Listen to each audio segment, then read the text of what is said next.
Could you explain what the vision was that led you to create CUDA?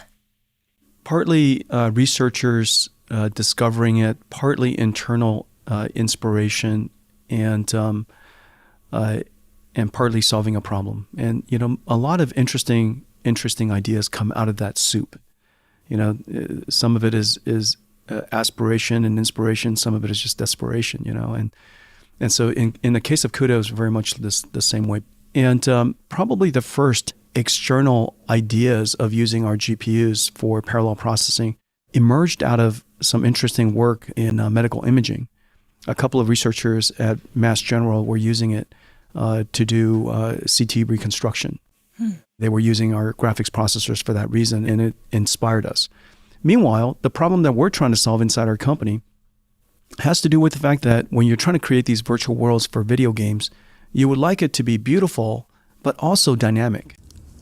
Water should flow like water, and explosions should be like explosions. So there's particle physics you want to do, fluid dynamics you want to do, and that is much harder to do if your pipeline is only able to do computer graphics. And so we have a natural reason to want to do it in the market that we were serving. So researchers were also horsing around with using our GPUs for general purpose acceleration. And so there were multiple factors that were coming together in that soup. When the time came, and we decided to do something proper and create a CUDA as a result of that.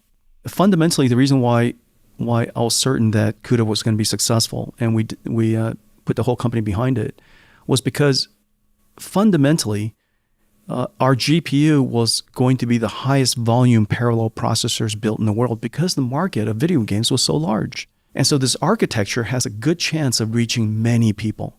It has seemed to me like creating CUDA was this incredibly optimistic, huge if true thing to do, where you were saying, if we create a way for many more people to use much more computing power, they might create incredible things. And then, of course, it came true.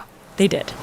In 2012, a group of 3 researchers submits an entry to a famous competition where the goal is to create computer systems that could recognize images and label them with categories. And their entry just crushes the competition.